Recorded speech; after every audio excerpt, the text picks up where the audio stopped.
Well, welcome to Christ and Culture. This is Pastor Jeff Short. Glad to have you along for our journey today as we talk about topics that are related to the Christian faith in our culture, in our world, in our local communities, in the church. We talk about all kinds of subjects. We're not afraid to talk about things.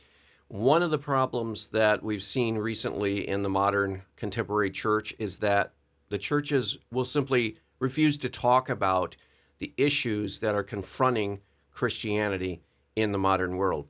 A lot of churches are really hesitant to even give any kind of comment on even the moral issues, even the issues that are directly addressed in the words of the Bible.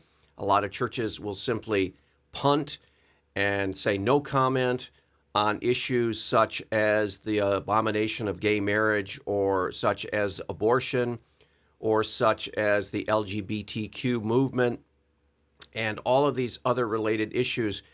Many churches will not even comment on those, will not even talk about those, will not even teach about that. Pastors are very reluctant to alienate anyone in their audience. They don't want anyone to leave. They don't want anyone to get mad. They don't want to wade into any controversies. And so oftentimes churches will simply preach nice and easy passages that they know will not offend anyone in their church, and they hope that they can grow their church by, I guess, positivity and kindness and not giving the people the food from heaven. The Word of God, the Bible, is bread from heaven, and we have to give people what God has given us to give out as food. And if you're holding back certain passages, if you're holding back certain teachings because you're afraid that the world won't like you or that the world will object to you preaching this, then you shouldn't be in the ministry. And so a lot of pastors need to really do a soul search and decide, am I going to please God or am I going to please man? Because it seems like even most of them at this moment are trying to please people rather than please God. But we have to talk about issues that come up in the news. We have to deal with these because people in the pews, in the churches, Christians, they are confronted with these issues every day of their life, and they have to figure out what to think about them because their lives are a reflection of how they think. And if the church does not help people understand how God wants us to think about things, then the church is basically saying, it doesn't care about how people live. It doesn't care about how people behave. And so we have to address these issues. God has given us truth to apply to every issue that comes up in this world, and we need to try as best we can to be consistently biblical in our approach to life and not just simply say, well, that issue is controversial, that issue has division, it divides, so I can't talk about that. No, we need to talk about these things. We talk about them in love, respectful, but we need to teach on the issues of the day. Now, one of the issues of today, and I'd like to talk about today, is this profligate spending on the part of the governments of the world. It's not just the United States, but today I'm going to talk about the United States and its profligate spending. We are seeing a record national debt that is going up every day, millions and millions and millions of dollars every day. And we're seeing a Congress and we're seeing a president, Joe Biden, the Democrat. We're seeing the kind of spending and the proposed budgets that we have never, ever seen in this country. We used to be in awe and be staggered by the term billions and billions of dollars. I remember just back, I think it was in the early 2000s after 9/11, and we went through somewhat of a little depression, a little recession at that point economically, and the bailouts were a staggering, hundreds of billions of dollars. And that was seen as an ominous sign that, wow, how can you spend billions and billions of dollars and give out stimulus checks to people all over the country, to everyone in the country? How can you do that and remain solvent? How can you avoid going bankrupt? And that was a big question because we spent billions and billions of dollars. Well, those days are long gone. We are now spending trillions and trillions of dollars on this kind of stimulus checks. Infrastructure is now what they're trying to call it. And the Congress and the president, they don't seem to want to stop, or there doesn't seem to be any responsibility on their part as far as getting us over our heads in debt. We are already approaching $30 trillion in debt. That's right. This country is $30 trillion in debt. Now, the experts, the economists, many of them are well-known economists all over the country and all over the world, actually, are telling people, the ordinary people who are staggered by these numbers, $30 trillion in debt, U.S. debt, $3-4 trillion infrastructure bill being about ready to be passed in Congress, very close to being passed and signed by the president. How can one spend like a drunken sailor and remain solvent? How can we remain as a viable organization, whether it's a nation or a company or a corporation? How can some entity spend recklessly time after time and still remain an organization without totally collapsing in a heap of rubble? And that's the question that the ordinary man on the street is asking, because the ordinary man on the street doesn't have, say, degrees in economics, but they basically have a little sense of honesty, and they have common sense, you might say.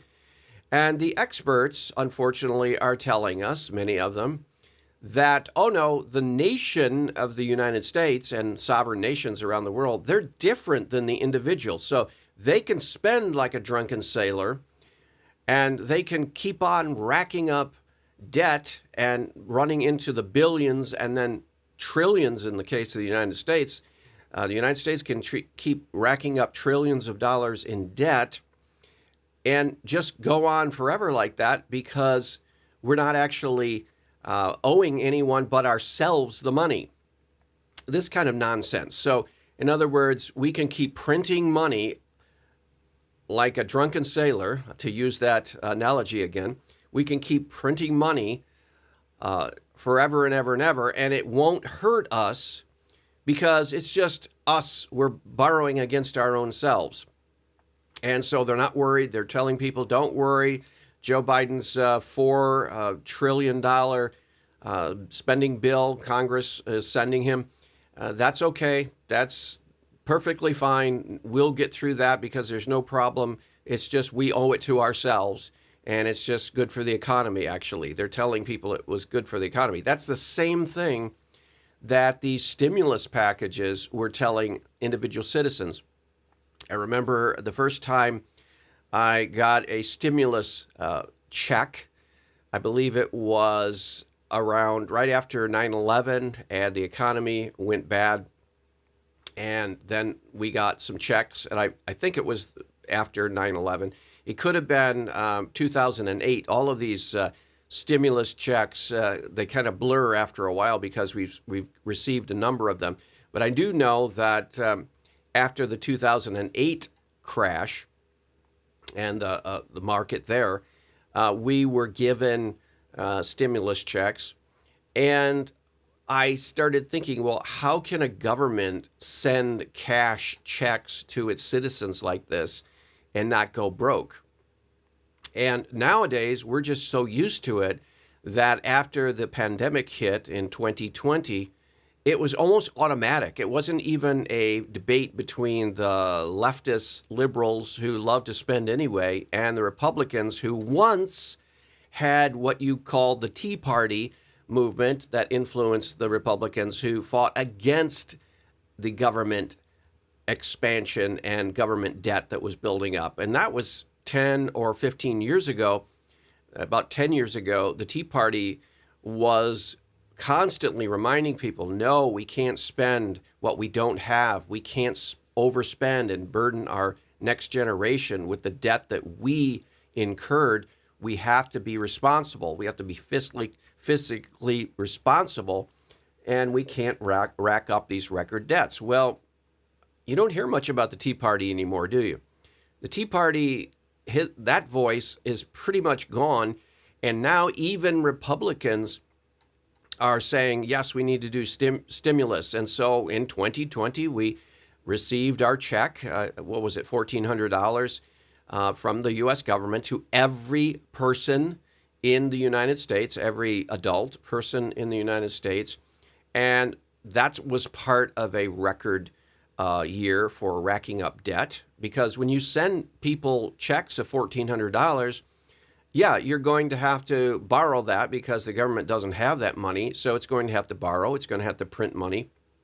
And so that was a record year for debt. And then now in 2021, when Joe Biden comes in and the Democrats, who love to spend, like I said, anyway, on every entitlement program, every welfare program, every kind of imaginable thing, they love to spend money, other people's money, I might add, but they love to spend money. And so you have a problem now with a president and a Congress who want to do this anyway. They want to spend and spend dollars, and they want to move toward a more socialist kind of government and economy. And so now they're talking about the $3 to $4 trillion bill that they want to pass, and that would rack up more debt, and that would probably take us over the $30 trillion mark. And the question you have to ask yourself is, how can a parent raise a child? How can parents teach their children responsibility with money when the government itself is a role model for irresponsibility? And this has real world consequences. We're seeing, for example, in the college age population who go to college, we're seeing a record debt level of borrowing to go to college. Now, a lot of these students don't even consider how they're going to pay back these loans. And these loans are available, readily available. I know when I went to college, I took out a loan for $2,500 for my undergraduate to finish. I think it was my last year, $2,500 guaranteed student loan. And then I took out another loan for $2,500 to finish my Master of Divinity program when I went to Trinity Divinity School in the northern area of Chicago. And so my total debt was $5,000 student loan debt. And I remembered how heavy that was on my mind. I was like, wow, I've got to pay this $5,000 back, and I've got to pay every month. And so they send you, as soon as you get out of your last day of college, they give you a few months, and then they start sending you a bill, and they break it down into monthly payments. You get sent in the mail a debt coupon book, and it's broken down into maybe a year or two. No, it's broken down, I think, into 2 or 3 years for the payments. And so for me, I had to pay something like $50 to $100 every month, or maybe it was $25 to $50. I can't even remember the amount, but it was a substantial amount. And I had to every month write that student loan payment check and take it out of my budget. And I was so glad after the end of that time. In fact, I tried to, as much as I can, to pay ahead, and I would try to pay more than the minimum so that I could get out of debt quicker. And so when I finally got out of debt on my guaranteed student loan of $5,000, which I felt was a huge amount, and it did weigh on my mind, and it was a burden, not only just financially, but it was also psychologically, because I couldn't stand to be in debt that way. And so that amount was substantial. But today, the students, I think the average guaranteed student loan today is like about $35,000. Huge amount. And that there are many students that are taking on student loan 50, 75,000. Some are even past $100,000 in guaranteed student loan for their 4 years of college. And what that means is they've basically taken on the cost of, say, a small home. And they're going to be paying back guaranteed student loans for the next 10, 15, 20 years. Now, what this Congress wants to do, and what Joe Biden has already spoken about, is that he wants to forgive the student loans of these students who took out more than they could afford. And so that talk has been in the pipe for many, many years. There have been many senators and many Congress people talking about forgiving student loans. So what happens is if you're a student and you're planning on going to college, but you don't have enough money, well, you'll say, hey, I'll just take out as much student loan as I need to get through my 4 years of college, because after all, the way things look, they're going to forgive that debt anyway. And it looks like Joe Biden and the liberal leftists are going to do that anyway. So I'm going to just take out as much as I want because I'm not going to have to pay it back anyway. And so how do you teach responsibility to college students who are going to college? How do you teach responsibility money-wise in borrowing when they already have an inkling that the U.S. government is going to bail them out and they won't have to pay a cent?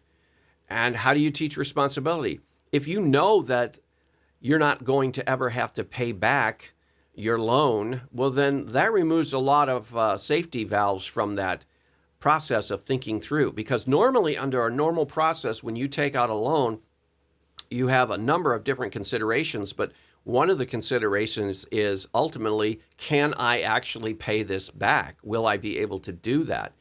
And if I do pay this back, how long is it going to take before I am out of debt? And what will my monthly payments be? And will I be able to afford my monthly payments, the ones that the government says I have to pay? Now, after I took out my student loan decades ago, the government just sent the payment checkbook, and I had to send one of the receipts in every month while I paid that off. They didn't ask you how much you wanted to pay each month. They told you how much you need to pay each month. And so these students who take out $50,000 in student loan, or say $75,000 in student loan, are they asking themselves, okay, wait, how big are my payments going to be? And what is the interest rate? Now, when I took out my guaranteed student loans, interests were totally out of control. I think at the time that I was taking out the student loans, they were well above 10%. So I think it was about 12 or 14%. So interest rates were way high. And so, thank God that I didn't have to pay on a huge amount. But nowadays, these interest rates are just so low. It's ridiculous. 2%, 1%, close to zero. So these students are not actually even dealing with a normal interest rate that one would have to deal with in a debt situation. So, but the process here, what I'm saying is the process that we are going through here in our country and in our culture with this profligate government spending, and the way our leaders, our president, a lot of times the president is seen as the most admired person in the nation. That's the way it's typically been. If you took polls and people would say, who's the most admired man? And oftentimes the president of the United States is in that running. Well, can you imagine children and young people thinking about money and dealing with money for the first time, thinking that Joe Biden or some of the leftist Democrats, the leading Congress people or senators, these people who are spending money left and right, racking up debt like there's no tomorrow, they're the most admired people in our country? And can you imagine the influence of that on young people who are saying, hey, Joe likes to spend trillions of dollars and he's not so worried about paying it off. Maybe I can rack up hundreds of thousands of dollars in debt and not have to worry about paying that off either, because our top leaders in our nation seem to be unconcerned about debt issues. They seem to be more concerned about what they need and what people need and human needs. And they don't worry about how we're going to pay for it and how we're going to pay it back. And so this attitude of spending, spending, spending without worrying about the consequences long term, it's actually very existential. And I mean by that, at the moment, what do I need right now? Because there's no tomorrow, there's only now. And so live for the moment. And so there's no guarantee that there will be a tomorrow. So what does the old commercial say from decades ago? You only go around once in life, so you've got to go for all the gusto you can. And that kind of mentality breeds profligate spending. And so we're seeing parents trying to teach their children money responsibility. They're trying to teach their children how to save up and not spend everything on short-term interests and what you want right now, but think of the future and say, hey, I've got to be responsible. You know, in 5 years I'll be here, or 10 years I'll be here. Can you imagine a parent trying to teach their children and their teenagers responsibility and having a government spending money hand over fist and seemingly unconcerned about the results of massive debt? It's insanity. No, as Christians, we have Jesus as Lord. Caesar is not Lord. We must obey God rather than man. So when we see all of this foolishness that's taking place, President Joe Biden spending money that he doesn't have, spending other people's money, obligating other people in the future, the younger generation, when they're older, they're going to have to pay this debt back. And the older people, and especially the people in Congress right now who are in control, they're passing all of these bills that mean record debt. Joe Biden signing these record debts. These people are irresponsible. They are bad role models for children. They are bad role models for young adults. And they're bad role models for everyone, because this whole kind of thinking of, hey, we can spend our way out of our problems. All I have to do is just double down on my debt, and that's how I can get out of trouble. That is not a recipe for success. In fact, that's a recipe for bankruptcy, business collapse.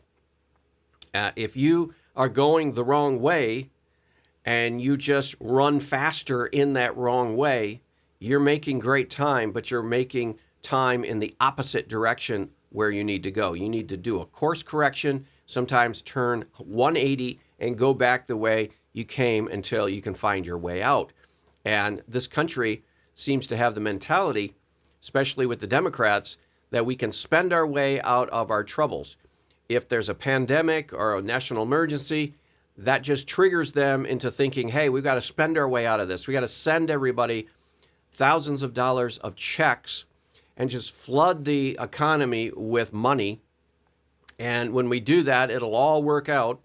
And we're not worried about the long-term debt, because after all that, we don't even know what's going to happen tomorrow. There's no guarantee of tomorrow. So right now, we need to spend all this money. And what that's doing is raising a generation of financially foolish people, because what the government does and what the leaders say and what the leaders do, like Joe Biden, like Nancy Pelosi, like Chuck Schumer, like these liberal leftist Democrats, what they do actually does have an influence on generations coming up, learning how to do things. And they're learning how to overspend. They're learning to never have to sacrifice. They're never learning how to be responsible, because all of these people, all of the message they're hearing from Washington in our leadership is that we just have to spend more. One of the great ironies was if you have these stimulus packages, The government is telling people, get the money in the form of the stimulus check, and then please go out and spend all that money quickly. Just spend it on things.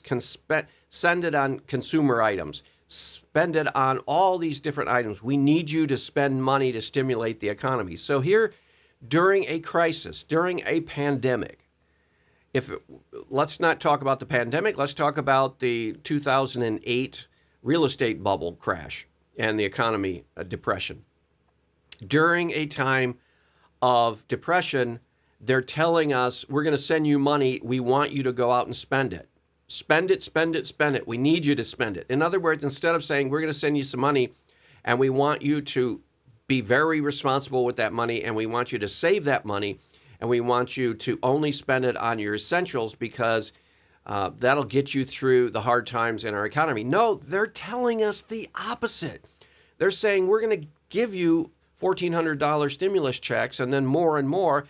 And you have to, the way the plan works is you have to go out and buy things with it. And whatever you do, just don't save it. They're telling you the very opposite of what people know and have known for all these generations, is that during a time of crisis, you cut back on your spending. You cut back on your wastefulness. You are thinking of maybe buying an upgrade to your car, but you don't do that during a crisis because you're not sure what your money supply will be. So you're more cautious. This is totally against what the government is trying to do to us these days, is totally against the wisdom of the ages. And the experts say, oh no, it's very important that we spend, and we flood the economy with money. Well, that's going to bring about higher inflation.